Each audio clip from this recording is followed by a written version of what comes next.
kuri iyi si ubukire bubayoborerwa ku mubare w'insengero n'abasenga badakora bakagira akarimi karyoshye no kwizerera mu Mana kurusha mu gukora. Afrika bari umugabane wa mbere ku isi ukize. Gusa ibyo byose kuko atari byo bivuga ubukire, Afrika no umugabane wa mbere ku isi ukennye, utuwe n'abaturage bakennye benshi kandi ibyo basabwa ngo bakire kandi cyane kurusha n'imigabane yose bifite. Biragoye kumva uburyo umugabane ufata hafi 20% y'ubutaka bwose bw'isi dutuye ukaba utuwe n'abaturage bafata hafi 18.6% by'abatuye isi, bakaba ari abaturage bagera kuri biliyoni 1.52. Aho ko rero umugabane ukize kandi ufite ibitekerezo byubaka kandi w'icyitegererezo, ahubwo bikaba bizwi ko umugabane utuwe n'abantu basenga cyane badakora benshi na Afrika. Umugabane uriho insengero, ibyumba by'amasengesho, amatorero n'amadini menshi na Afrika. Buryo buri metero 600 cyangwa se buri kilometero byibuze uvuye aho uri uhasanga urusengero, umusigiti, kiliziya n'ibindi. Ni umugabane wonyine uzasanga hano ku isi umuntu atera imbere yabona umuturanyi we nawe ari kumusatira mu iterambere, aho kugira ngo akomeze akore neza atera imbere anafashe wa muturanyi we nawe uri mu rugendo, ahubwo afata iyambere agasubira inyuma akemera agahomba n'utwo yari afite kugira ngo asubize inyuma wa muturanyi we nawe uri gutera imbere. Ibyo byose ni imbaraga z'ishyari n'urwango utari muri kamere nyafrika, ahubwo biri mu mutwe w'umunyafrika. Afrika umugabane ufite ubutunzi ariko ukennye, Afrika umugabane usenga ariko ukennye. Abanyafrika baremanye urukundo ariko bangana. Kubera iki? Reka tubivugeho. Ye ndi NTWARI Arsene.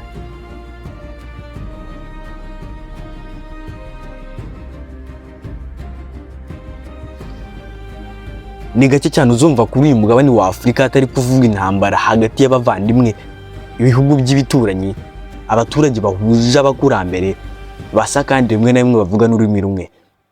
Reka tuvuge ko gushwana ari ibintu bisanzwe muri kamere muntu, kuko n'abavandimwe barashwana gusa bakongera bakiyunga. Gusa ibyo sibyo biri mu mutwe w'umunyafrika. Afrika ni umugabane wa mbere ku isi ufite buri kintu cyose gikenewe kugira ngo iterambere risagambe kandi ubutunzi bwiyongere. Afrika ifite hafi amabuye y'agaciro hafi 30% yari ku isi hose, imigezi, amashyamba manini, pariki z'inyamaswa, ubutaka bwo kubyaza umusaruro ndetse n'ibindi byinshi cyane. Gusa muri iyo byose Afrika ifite imaze imyaka magana n'amagana byose ifite itabigenga, itabifiteho n'ububasha kubw'impamvu turibuze kuvugaho. Ubundi burya ngo ushaka kuyobora umuntu akamukoresha icyo ashaka cyose abanza ibitekerezo bye, ndavuga mu mutwe we. Ibyo byose bivuze ko Afrika impamvu kugeza na none ahikennye bituruka ku bukoroni bw'abanyaburayi guhera mu 1800. Muri ubwo bukoroni buri gihugu cy'Iburayi cyose cyakorenezaga icyo muri Afrika cyabaga gifite uburyo bwacyo na systeme yacyo yihariye yo gukoroniza abanyafrika.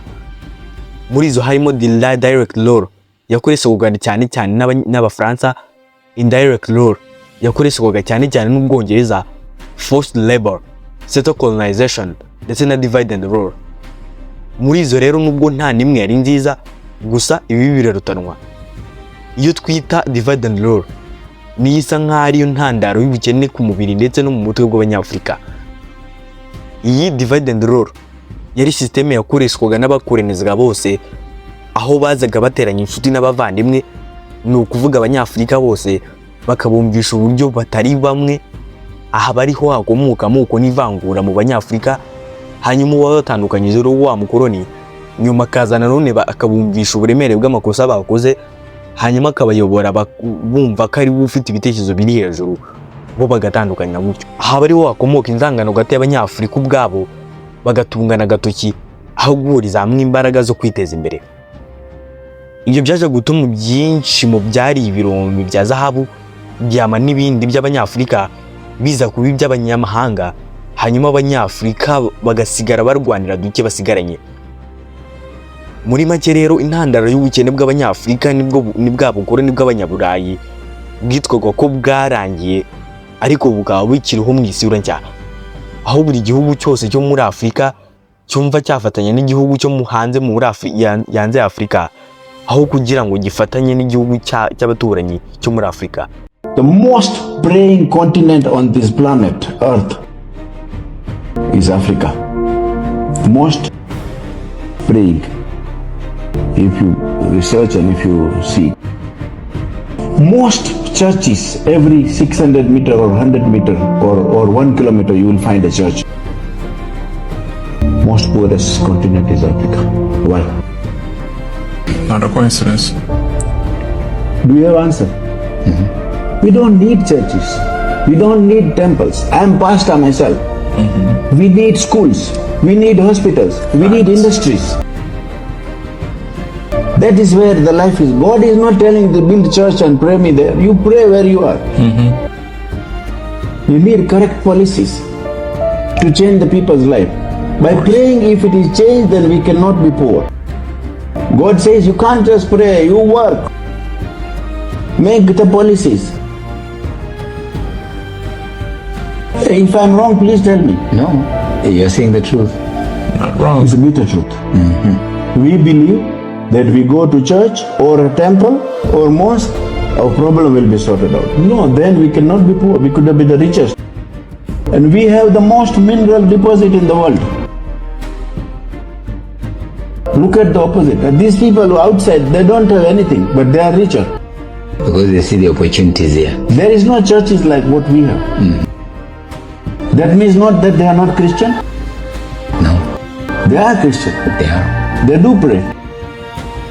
But the priority is not only the prayer and praying and then you come out. No. The priority is to build the churches, build the industries, promote the employment, reduce your deficits by creating that investments. Schools, education, science, technology. These are the important things.